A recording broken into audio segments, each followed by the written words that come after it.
Today's topic is maintaining vitality and strength in post-menopause.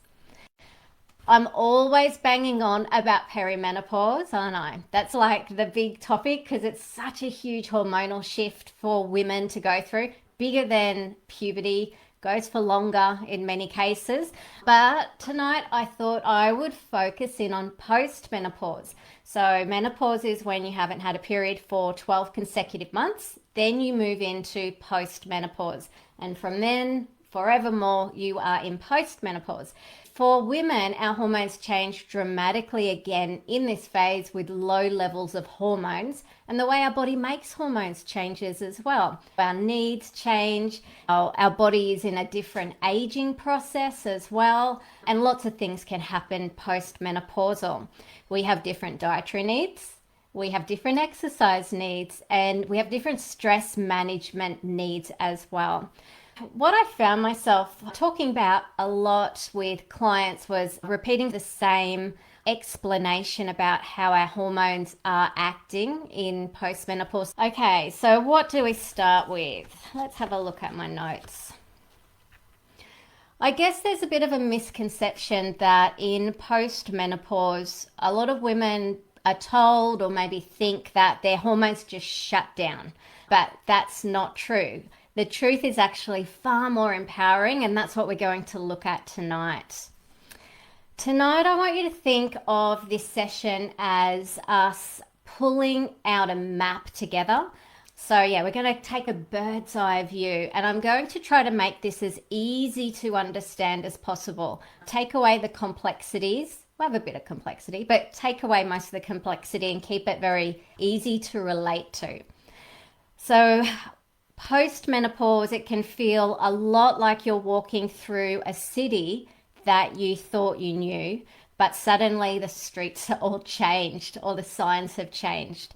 So tonight I'm going to really go through and show you the hidden pathways that your hormones still travel and where you can step in to take control of them and redirect the traffic again to get more flow and balance back in if that's what you're missing.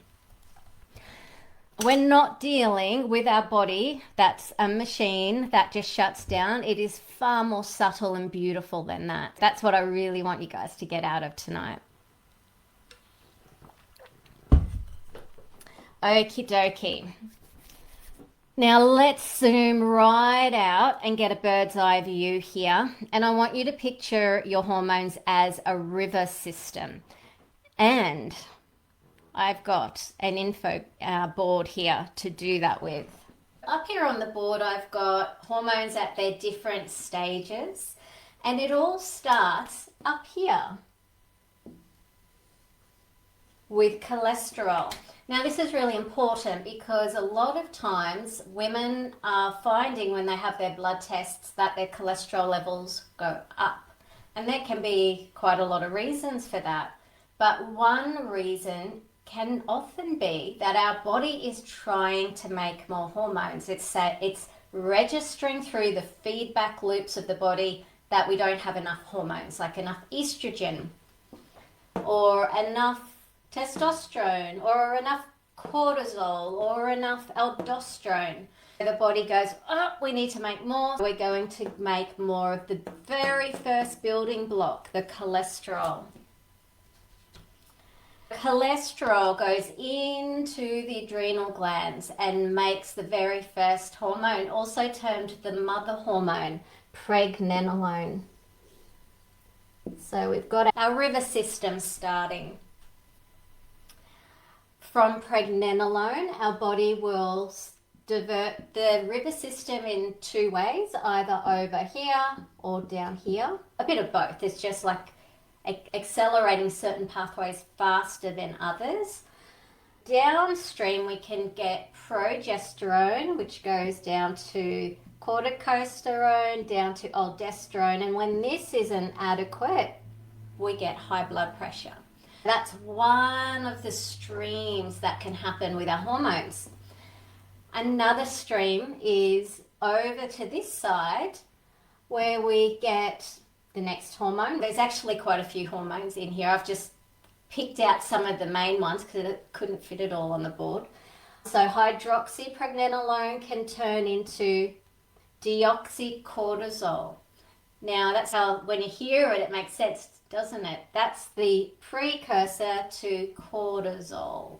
And what's cortisol? I know a lot of you ladies know very well what cortisol is. It is our stress hormone. It's great, we need it. It's what comes up with the sun, keeps us awake, gives us energy, and then goes down at night so that melatonin can come in and help us sleep. But when this is dysregulated, we're not happy campers, are we? Not at all. We get too much stress. It affects our sleep, it affects our weight, particularly the belly fat.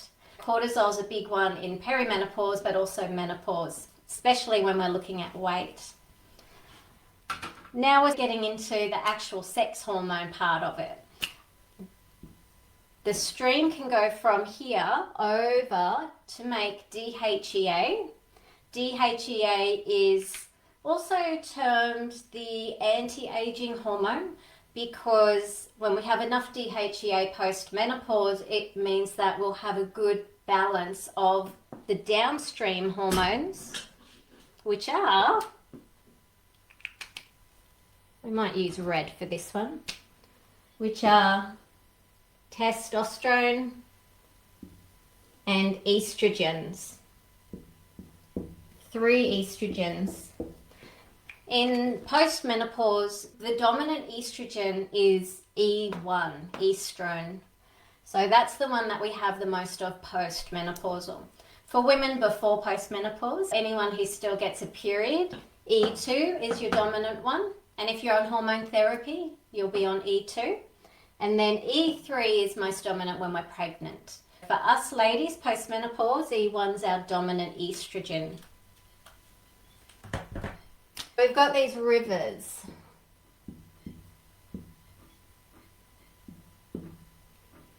Now, interestingly, postmenopause, our ovaries aren't really doing anything. And a lot of women might have had their ovaries removed for medical reasons as well.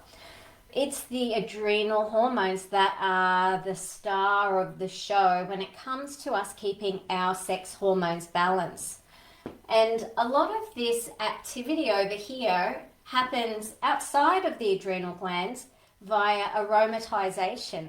This hormone testosterone goes around the body and it can go through our fat cells and turn into estrogen through aromatization. It's a big step in how our body keeps our estrogen levels balanced postmenopausal. It is also one of the reasons why it can be a little bit harder to lose fat, but it's only one reason. There's quite a few reasons why it gets harder to lose fat at this time of life. We've got a bit of an idea how we've got this river system with the hormones all flowing into the production of other hormones. What do you think happens when we have a lot of stress on? And by a lot of stress, that could be just physical stress, like being unwell, having a lot of pain, a lot of inflammation.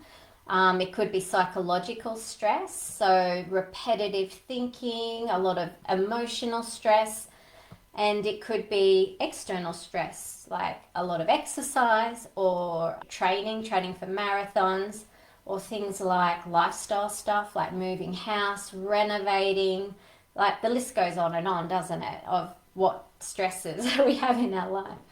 When we're under a lot of stress, and we talked about this once before, about a year ago actually, what happens is something called the pregnenolone steal. This mother hormone, pregnenolone, it responds to stress via our sympathetic nervous system and activates cortisol production. Stress makes lots of cortisol. And our body is very clever and very geared to survival and will make cortisol at the expense of all this and all this. What we end up seeing, I'm going to draw all over my pretty picture here. We see pregnenolone just going to here, and this stuff starts to miss out. We see things like dry skin, dry eyes, more joint pain, lack of libido, general dryness, even for some women, hot flushes can start to come on. These are all signs that your system is overloaded with stress and that it needs help to balance out all this again. Just needs help.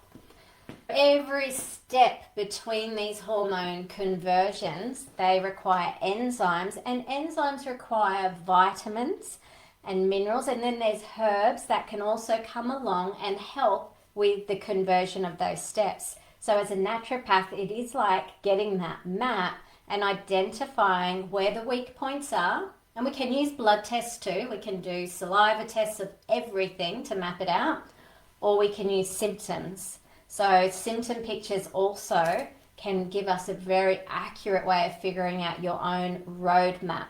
And then we use the elements to help bolster the weak points. So let's just wrap up what we learnt already. Basically, post-menopause, the ovaries aren't completely silent unless you've had them removed. For women that haven't had any surgical or medical interference there, they are still making a little bit of noise. It's just not a lot. But the adrenals and our brain actually are the real conductors of the hormones in post-menopause. The pregnenolone feels like a stress response. It's your body saying, we've got an emergency. We need to divert all the resources to make cortisol. The problem is that while you're putting out all those fires, the sex hormones get watered down. So you end up with a depletion there. Let's get into some practical tips here. The cholesterol to pregnenolone, that very first step. The cholesterol is like a raw clay, and without the clay, you can't mold any hormones. So cholesterol is essential. It's that first step. Then pregnenolone needs to be made into DHEA and progesterone. That is where our adaptogenic herbs are really helpful. Between here to here, we can use herbs like withania and the ginsengs and maca root powder. Those adaptogens really help just shuttle things along so we're getting more DHEA production. Now that's good. We want that because if we can get it over here, it won't run back to stress response.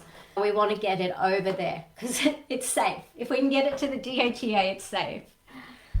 Now with adaptogens, I know ashwagandha is like the hero adaptogen at the moment. The thing about adaptogens is that they don't do the work for you. They're more like a coach in your body to effectively manage the stress. If you've ever had that experience where you've tried an adaptogen and it's done nothing, then you need to look more at the stress drivers and look a bit deeper. Supplements, they're like coaches. They help, but they don't do all the work for you. The other nutrients that are really helpful here, definitely your B vitamins and zinc and magnesium, all needed for those hormone production. When it comes to stress management, doing lifestyle practices to calm the stress response are really helpful. And I think I've got a few listed soon. Yeah, I'll talk about those in a sec. Okay, next step of the pathways here is the DHEA down to making the sex hormones.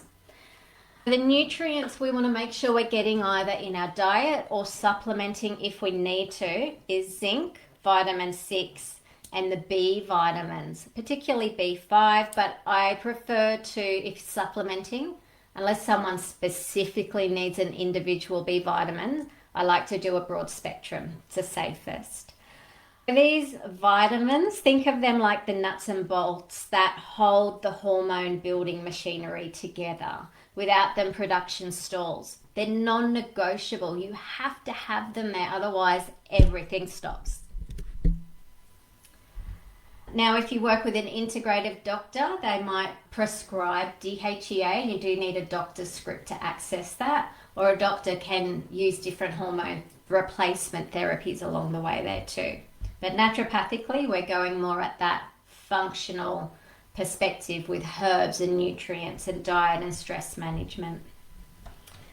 When we're talking about our cortisol balance, the things that's important there to keep it right is our sleep hygiene. So sleep becomes very important, having that diurnal nocturnal pattern nice and healthy.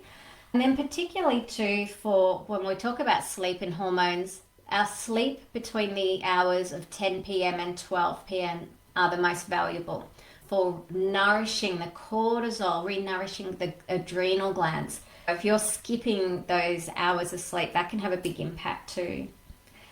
Herbs that are helpful, licorice root. I love licorice. It's a cortisol sparing herb. So it doesn't make your body make more cortisol. It just recycles the cortisol you have so you feel more energized. You can get it in a tincture like you can see behind me, the herbal medicines. You can get it as a lolly, licorice. You can get it as a herbal tea, so licorice root. A nice herbal tea in the middle of the afternoon can be a very nice pickup just to keep you going without stimulating you and disrupting like your sleep at all. Phosphatidylserine is very helpful for high cortisol. So if this cortisol is a bit stuck up high and not coming down and in more of that chronic fight and flight situation, phosphatidylserine is very good for pushing down that high cortisol. So it can be great at nighttime to help us get to sleep. And if you find that you have trouble with sleep onset or waking a lot through the night, it can work really well if you have that patchy sleep. To help everything come together and to help that river flow evenly across all the hormones and all our different body's needs, supporting the nervous system is key. So there's lots of wonderful lifestyle things that we can do. Some that work very well, all very evidence-based now. We really know they work and that it's not placebo. It's real, they work. Things like breath work or pranayama is excellent. Very quickly harnesses the sympathetic or parasympathetic nervous system to bring in that relaxation response. Meditation. I don't think anything beats meditation when you look at the evidence for calming the nervous system and retraining the brain, especially if there's history of past trauma or PTSD. Meditation can be extremely powerful. Singing and humming, the vibration, and chanting as well, the vibration of that is excellent for stimulating the vagus nerve. Cold water therapy, even splashing the face with cold water does stimulate a nice rest and digest response. And all these little things, they're short things. So doing a few things through the day is the best way of incorporating stress management. Think of them like quick little reboot buttons to remind your body that it's safe, that it's okay, just to bring that stress response down. The last segment is just a bit of a takeaway framework. Let's put this into something you can actually remember when you wake up tomorrow. Think of this scenario as a garden. First, you want to reduce the weeds. That's the stress and anything that's draining the system. Sometimes doing something as simple as writing a list of what energizes you and what drains you every day can be really enlightening, because that can help you start to identify where these stresses are, and then when you've identified it, you can make changes. So it might mean saying no to things or removing certain influences from your life that aren't serving you. Lists can be very good. So what brings you that joy and what drains you? Something so simple and very quick exercise. Then we want to enrich the soil, bringing in the nutrients, and the healthy diet should be there as well anyway, right at the start, but looking at the nutritional repletion. Then the next step is you plant the targeted herbs and supports. So that's where you might go, okay, now we'll add in some adaptogenic herbs. And when I'm making a herbal medicine for someone, I'm going to go back up here, I will pick herbs to support different pathways, like the licorice that we said to help with cortisol, or withania to help here, or we might go with some wild jam that helps here. So there's different ways you can pick your herbs to become a little bit more bespoke for somebody's needs. Oh, sorry. There we go. I think that's okay. You plant your herbs with your targeted supports, and then finally you watch and listen. So tending to the plants as they grow. That's how we move from that depleted state to a balanced state again in post-menopause. Basically, we reduce the drain, we rebuild the foundations, we target support with clinical herbs and bioidentical hormones if that's what's needed. If you're that depleted and you can't get on top of it naturally, there's always that option with integrated medicine as well. And then listen to feedback. That can be establishing your symptoms, how things are changing, or maybe doing some lab tests where appropriate to check in and see how things are changing. My question for you guys is, when you think about your body post-menopausal, how do you feel like you're in the driver's seat? Do you feel like you've got it sorted? Do you feel like you've got a balance there, that you understand how much of a role stress plays and you have measures in place for that? Are you taking supplements that support you correctly? Are you checking in with yourself regularly and adjusting as needed to make sure that you're on exactly the right path? Or do you feel maybe the other way, that it's like you're in that city that you don't know the streets anymore? You're like, this is my city, but all the placements have changed. Let me know where you are at in your journey, in your post-menopausal phase. And of course, if anybody needs additional help, I'm here to help you. So we have discovery calls where we can have a chat on the phone. There's lots of more resources here in the YouTube channel as well. So I'll look forward to hearing your guys' comments. If anyone's watching the replay, please feel free to leave your comments. Thank you guys for joining in. I really appreciate you. Have a fantastic night, and I'll catch up with you guys soon. Take care. Bye.